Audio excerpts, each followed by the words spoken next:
Author कहते हैं Moses ने इसे प्रॉमिस्ड लैंड कहा है, बुद्ध ने इसे निर्वाणा कहा है, जीसस ने इसे स्वर्ग कहा है और टोल्टेक ने इसे एक नया सपना कहा है। पहला एग्रीमेंट, अपने वर्ड्स के साथ फ्लॉलेस बने। दूसरा एग्रीमेंट, कुछ पर्सनली ना लें। तीसरा एग्रीमेंट, अजम्पशन ना बनाएं। चौथा एग्रीमेंट, हमेशा अपना बेस्ट दें। एक बार की बात है, जैक नाम का एक आदमी था। जैक के पास वो सब कुछ था जिसका उसने कभी सपना देखा था। एक हाई पेइंग जॉब, एक सुंदर घर और एक प्यारी फैमिली। हालांकि अपनी दिखने वाली परफेक्ट लाइफ के बावजूद जैक ने खालीपन और डिससेटिस्फैक्शन की सेंस को महसूस किया। एक दिन जैक ने अपने बिजी शेड्यूल से छुट्टी लेने का फैसला किया और एक रिमोट पहाड़ी रिट्रीट की यात्रा की। वहां उनकी मुलाकात एक बूढ़े मॉन्क से हुई जो पर्सनल फ्रीडम और स्पिरिचुअल ग्रोथ के लिए जीते थे। मॉन्क के शांतिपूर्ण बिहेवियर और बुद्धिमान वर्ड से इंप्रेस होकर जैक ने वहीं रहने और उनसे सीखने का फैसला किया।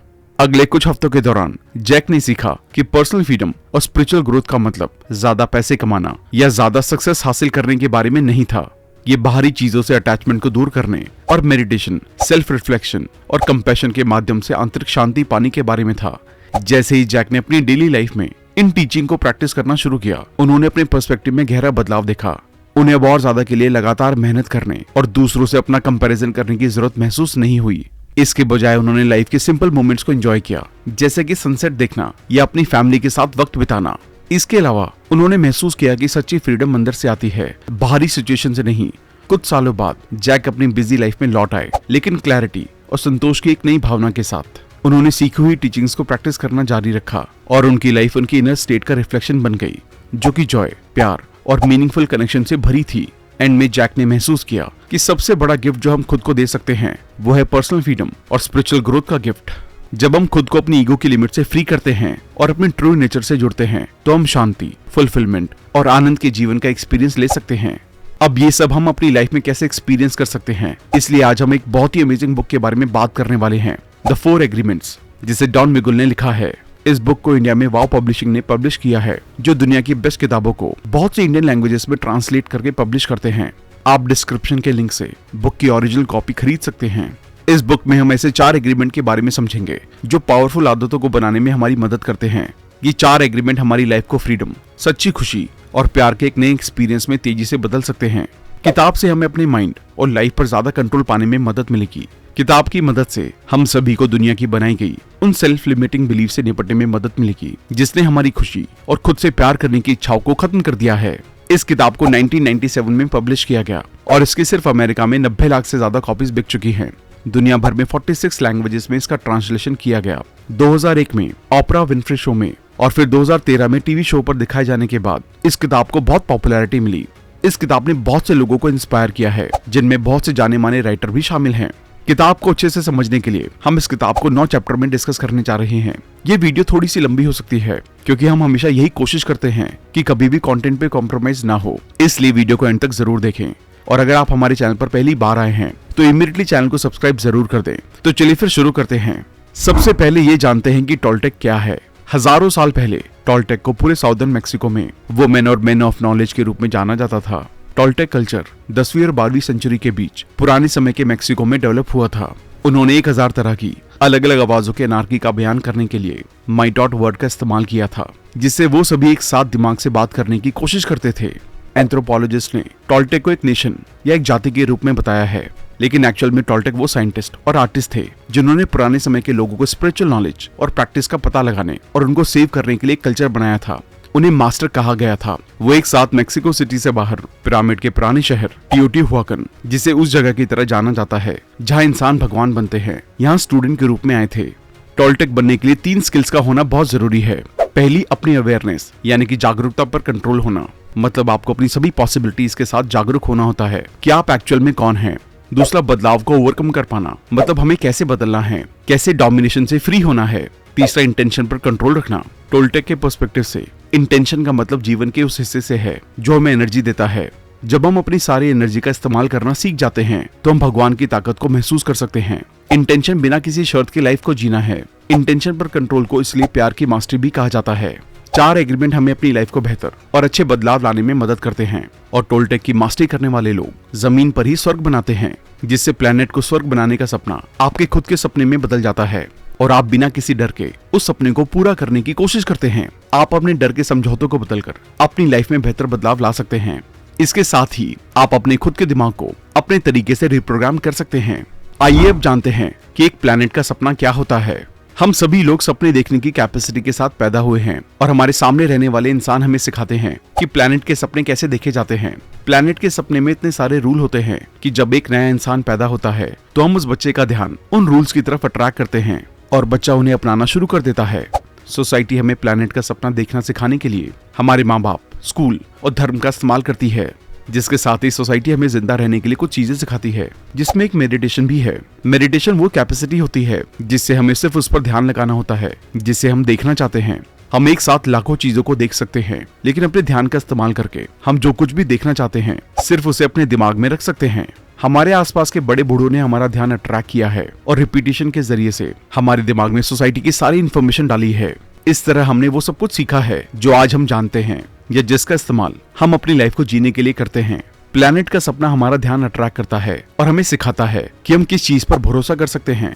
आइए इसकी शुरुआत हम उस लैंग्वेज से करते हैं जो हम बातचीत के लिए इस्तेमाल करते हैं। लैंग्वेज अपनी बात दूसरों को समझाने का एक तरीका है। हर लैंग्वेज का हर एक लेटर एक एग्रीमेंट होता है। हम इसे एक किताब में एक पेज कहते हैं, मतलब वर्ड्स पेज का एक एग्रीमेंट जिसे हम समझते हैं।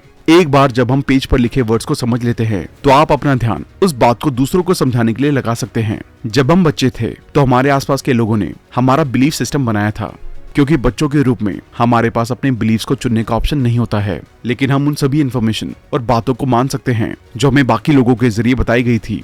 इन्फॉर्मेशन इकट्ठा करने का अकेला तरीका एग्री होना होता है। प्लैनेट का सपना आपका ध्यान खींच सकता है, लेकिन अगर आप एग्री नहीं होते हैं तो आप उस इन्फॉर्मेशन को नहीं अपनाते हैं जो आपको सोसाइटी देती है। जैसे ही हम एग्री होते हैं और उस बात पर भरोसा करने लगते हैं जो आपको सोसाइटी बताती है, तो ये आपका सच्चा बिलीफ बन जाता है। इसलिए सही मायने में भरोसा करना बिना किसी शर्त के भरोसा करना होता है। अब हम इंसानों के डोमेस्टिकेशन के बारे में बात करेंगे। प्लैनेट के सपनों को अपनाकर हम सभी एक तरह से इंसानी पेट्स बनने लगते हैं, क्योंकि हम वही चीजें समझते हैं जो हमें सोसाइटी सिखाती है और उनके बताए गए तरीकों से सारे काम करते हैं, जिससे हमारी लाइफ पर कंट्रोल नहीं रहता, क्योंकि हमें शुरू से ही लोगों की बातें सुनना और उनके अकॉर्डिंग काम करना सिखाया जाता है। जब हम बच्चे होते हैं तो सबसे पहले हमें चीजों के नाम सिखाए जाते हैं, जैसे शुरुआती चीजें जैसे बोतल, दूध या पकड़ना। जैसे जैसे हम बड़े होते जाते हैं तब हमें टीवी या आसपास के लोगों से सिखाया जाता है कि हमें कैसे जीना है और किस तरह का बिहेवियर अपनाना है। सीधे वर्ड्स में कहें तो प्लैनेट का सपना हमें इंसान बनना सिखाता है। हम एक तरह से खुद के ही पेट बन जाते हैं, क्योंकि हम उन सभी चीजों को खुद अपनाने लगते हैं जिसमें हमारा बिलीफ सिस्टम काम आता है। ये लॉ की एक किताब की तरह है जो हमारे दिमाग पर राज करती है। मतलब बिना कोई सवाल किए हम उन सभी चीजों पर भरोसा कर लेते हैं जो हमें बचपन से बताई गई होती हैं। हम अपने सारे फैसले उन बताई गई बातों को सोचकर और ध्यान में रखकर ही करते हैं, भले ही उस फैसले से हमारा मन एग्री ना होता हो। यहाँ तक कि मॉरल रूल्स को भी हमारे दिमाग में एक ऑर्डर में बिठाया जाता है। एक एक करके ये सभी एग्रीमेंट्स हमारे दिमाग में आते रहते हैं और ये एग्रीमेंट्स हमारे सपने पर राज करने लगते हैं। जिस तरह गवर्नमेंट के पास लॉ की एक किताब है जो प्लैनेट के सपने को कंट्रोल करती है, उसी तरह हमारा बिलीफ सिस्टम लॉज की एक किताब है जो हमारे इंडिविजुअल सपने को कंट्रोल करता है। ये सारे लॉज हमारे दिमाग में मौजूद होते हैं, हम उन पर भरोसा करते हैं और हमारे अंदर का जज इन रूल्स के अकॉर्डिंग ही काम करता है। और यही वजह है कि फैसले प्लैनेट के बनाए गए रूल से लिए जाते हैं और सजा हमें भुगतनी पड़ती है। ह्यूमैनिटी का सच्चा मतलब सच, जस्टिस और सुंदरता की तलाश करने में होता है। हम सच को ढूंढ रहे हैं क्योंकि हम सिर्फ उस झूठ पर भरोसा करते हैं जो हमने अपने दिमाग में इकट्ठा किए हैं। हम जस्टिस की तलाश में हैं क्योंकि हमारे पास जो बिलीफ सिस्टम है उससे जस्टिस नहीं मिलता है। हम सुंदरता की तलाश करते हैं क्योंकि इससे कोई फर्क नहीं पड़ता है कि कोई इंसान कितना ज्यादा सुंदर है, जब तक हम ये नहीं मानते हैं कि सब इंसानों में सुंदरता है। हम ह्यूमैनिटी की तलाश बाहरी दुनिया में करते हैं, जबकि सब कुछ पहले से ही हमारे अंदर होता है। ढूंढने से हमें आसानी से सच दिखाई नहीं देता है, क्योंकि हम जिस तरफ भी देखते हैं वहाँ सिर्फ सच दिखाई देता है। लेकिन जिन एग्रीमेंट्स और भरोसे को अपने दिमाग में इकट्ठा किया है, इन एग्रीमेंट्स के सच को समझने के लिए हमारे पास सही समझ नहीं है। और यही वजह है कि हम इस सोसाइटी में रहने वाले इंसानों के पेट्स बन गए हैं। अब हम मिटोटे के बारे में जानेंगे, जो कि इंसानों के मन का एक स्टेट है। हमारा पूरा दिमाग एक कोहरे की तरह है, जिसे टोल्टेक ने मिटोटे कहा है। हमारा मन एक सपने की तरह है, जहाँ एक ही वक्त में 1000 लोग बात करते हैं और उनमें से कोई भी एक दूसरे को नहीं समझता है। ये हमारे मन का स्टेट है जो काफी बड़ा होता है। उस बड़े मिटोटे से आप ये नहीं देख सकते कि आप एक्चुअल में क्या हैं। इंडिया में लोग मिटोटे को वो माया कहते हैं, जिसका मतलब कंफ्यूजन होता है। आप अपने और दुनिया के बारे में जो कुछ भी मानते हैं वो सब कुछ आपके दिमाग में मौजूद है, और इसी वजह से हम ये नहीं देख सकते कि हम एक्चुअल में कौन हैं, और हम ये भी नहीं देख सकते कि हम फ्री नहीं हैं। हम सभी के दिमाग में एक बड़ा मिटोल बहुत सारी एनार्की को पैदा करता है, जो हमें हर चीज को गलत तरह से देखने और गलत समझने की वजह बनते हैं। हम वही देखते हैं जो हम देखना चाहते हैं, और वही सुनते हैं जो हम सुनना चाहते हैं, और हम चीजों को वैसे नहीं समझते जैसे वो असलियत में होती हैं। एग्जाम्पल के लिए ऐसा समझे कि आपका मन एक कंप्यूटर है और अपनी बात की तुलना कंप्यूटर के उस वायरस से करें जिससे कंप्यूटर को नुकसान होता है, क्योंकि कंप्यूटर या हमारा मन उन गलत इन्फॉर्मेशन को इकट्ठा कर रहा होता है जो हमारी दिमागी सेहत के लिए नुकसानदायक हो सकता है। गलत इन्फॉर्मेशन का एक छोटा सा टुकड़ा लोगों के बीच बात करने के तरीके को खराब कर सकता है। जैसे कि अगर हम किसी को गलत इन्फॉर्मेशन देते हैं तो वो लोग उन गलत इन्फॉर्मेशन के अकॉर्डिंग ही काम करते हैं, जो उनके लिए बहुत गलत हो सकता है। इमेजिन कीजिए कि हर बार जब दूसरे लोग आपसे बात करते हैं तो वो आपके दिमाग में कंप्यूटर वायरस डाल देते हैं, जिससे आप हर बार थोड़ा कम सही तरह से सोचने लगते हैं। फिर इमेजिन कीजिए कि अपनी कंफ्यूजन को दूर करने या कुछ राहत पाने के लिए आप किसी और से बात करते हैं और इस वायरस को उन लोगों तक फैला देते हैं। अब इमेजिन कीजिए कि ये पैटर्न दुनिया पर सभी इंसानों के बीच कभी ना खत्म होने वाली चेन की तरह चल रहा है, और आखिर में वही दुनिया बचेगी जो सिर्फ गलत इन्फॉर्मेशन के जरिए से बनी हुई है। ये गलत इन्फॉर्मेशन एक तरह का जहरीला वायरस है जिसे टॉलटेक ने माइटोट कहा है। इस तरह की गलत इन्फॉर्मेशन से बचने के लिए खुद से 4 एग्रीमेंट करें। पहला एग्रीमेंट, अपने वर्ड्स के साथ फ्लॉलेस बने। पहला एग्रीमेंट सबसे जरूरी है और ये करने के लिए भी सबसे मुश्किल है।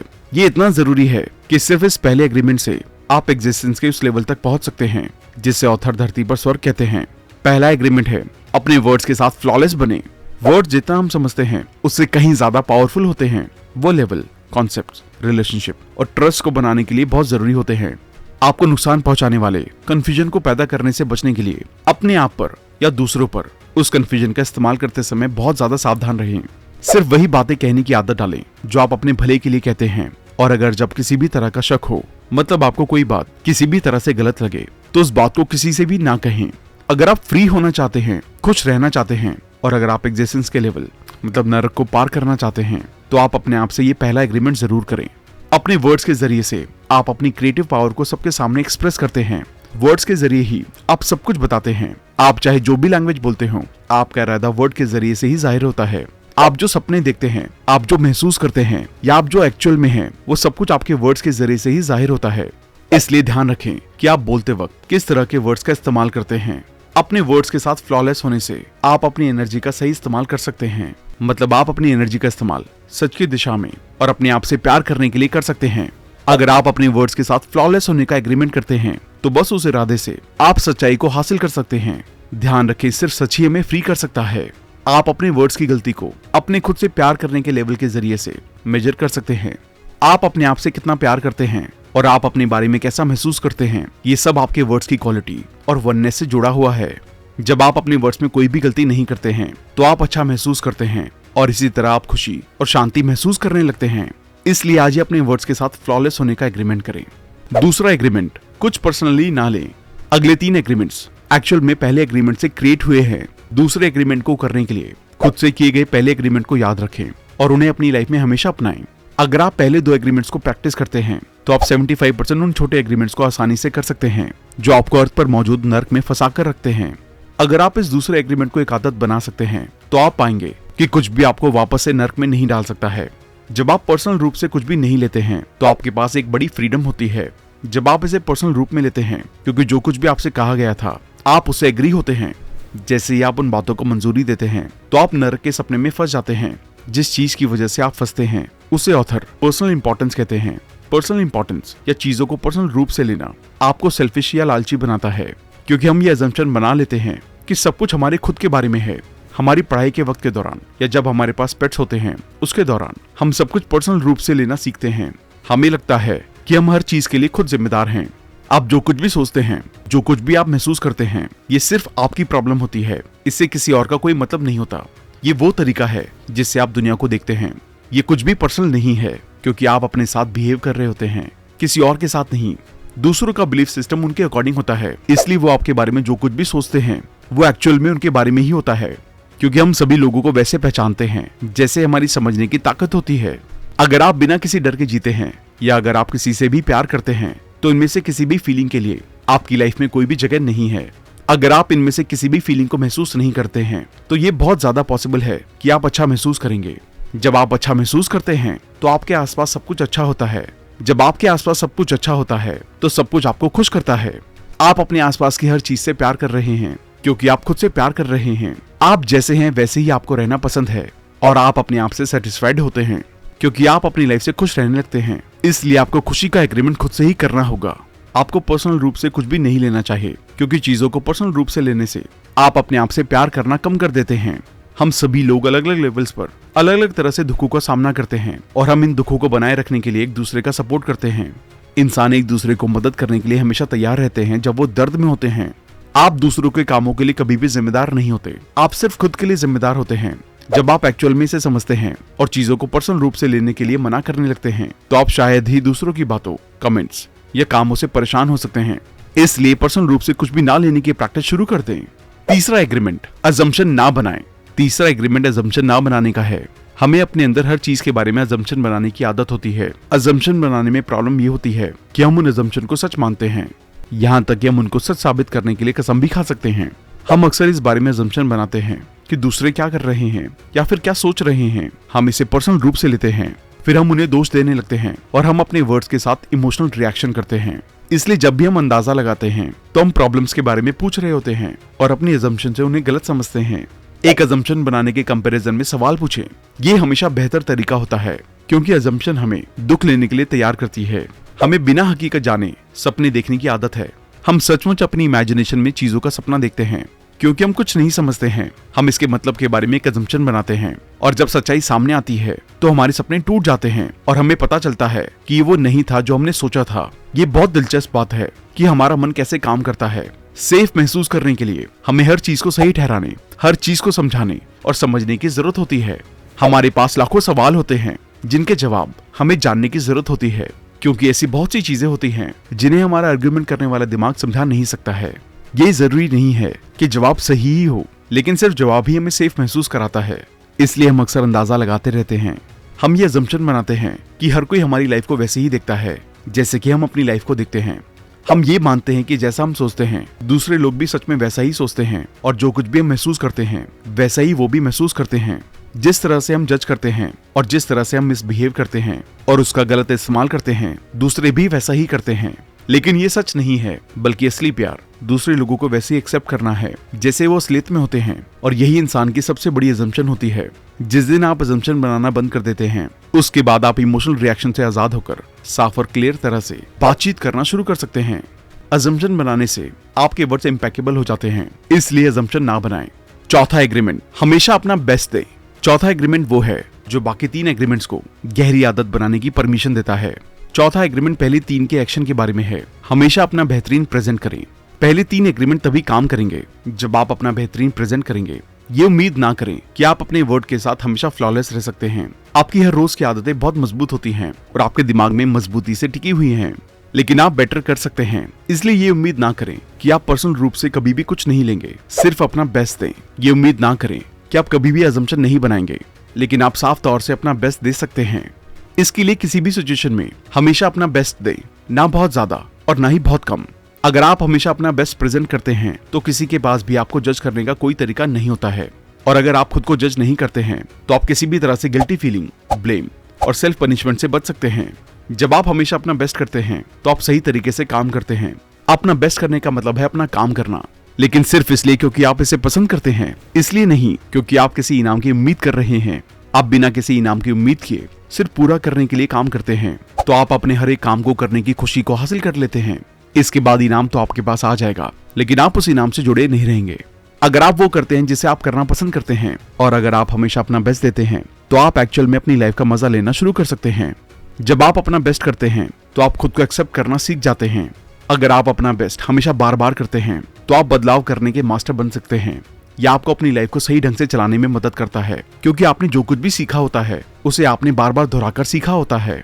यह आपके लिए एक अच्छी आदत की तरह होगा जिसे आपको महीनों की कड़ी मेहनत से हासिल करना होता है। अब हम इस बुक के आखिरी चैप्टर में एक नए सपने के बारे में बात करेंगे। जब आप खुद से 4 एग्रीमेंट कर लेते हैं तो एक नया सपना बनाना शुरू करें और यह आपके लिए पॉसिबल होता है। ऑथर कहते हैं, मोजेस ने इसे प्रॉमिस्ड लैंड कहा है, बुद्ध ने इसे निर्वाणा कहा है, जीसस ने इसे स्वर्ग कहा है और टोल्टेक ने इसे एक नया सपना कहा है। 4 एग्रीमेंट को अपनाने के लिए एक मजबूत इच्छा शक्ति रखें और इन एग्रीमेंट के साथ अपनी लाइफ को जीना शुरू करें। ऐसा करके आप जमीन के स्वर्ग को हासिल कर सकते हैं। इसके साथ ही इन 4 एग्रीमेंट की रिस्पेक्ट करें। इससे आप सोसाइटी के सपने से दूर होकर अपना सपना जी सकते हैं, जिससे आपको जो चाहिए वो आसानी से आपके पास आ जाता है, क्योंकि आत्मा आपके जरिए से फ्री होकर चलने लगती है और आप आखिर में फ्रीडम हासिल कर सकते हैं।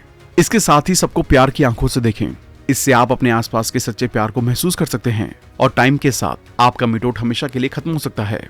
यही इंसान सदियों से ढूंढ रहे हैं। असल में खुशी ही खोया हुआ स्वर्ग है और बस यही ह्यूमैनिटी का भविष्य है, जो कि आपको इन 4 एग्रीमेंट को करने से हासिल हो सकता है। इसलिए आज इन 4 एग्रीमेंट को अपने आप से करें। तो दोस्तों, इस किताब से हमने उन 4 एग्रीमेंट के बारे में जाना जो हमारी लाइफ में बड़ा बदलाव ला सकते हैं और हमें इंसानियत के सच्चे रास्ते तक पहुंचा सकते हैं। जब आप इन 4 एग्रीमेंट को अपनी लाइफ में शामिल करना शुरू कर देंगे तो आप दुनिया की सभी झूठी बातों से दूर हो जाएंगे और सच्चाई के रास्ते को हासिल कर पाएंगे, जिससे आप खुशियों का एक नया सपना देख सकते हैं जो असलियत में आपके लिए स्वर्ग होगा। हमें उम्मीद है कि आपने इस किताब को अच्छे से समझ लिया होगा और एक खुशहाल लाइफ को पाने के लिए आप इन 4 एग्रीमेंट को अपनी लाइफ में अप्लाई करेंगे। थैंक यू दोस्तों। तो दोस्तों, अब वक्त आ गया है ये बताने का कि इस किताब की सबसे अच्छी बात क्या थी जो आपने जस्ट अभी सीखी और जिसको आप अपनी लाइफ में 100% इम्प्लीमेंट करेंगे। इमीडिएटली कमेंट करें और मुझे बताएं।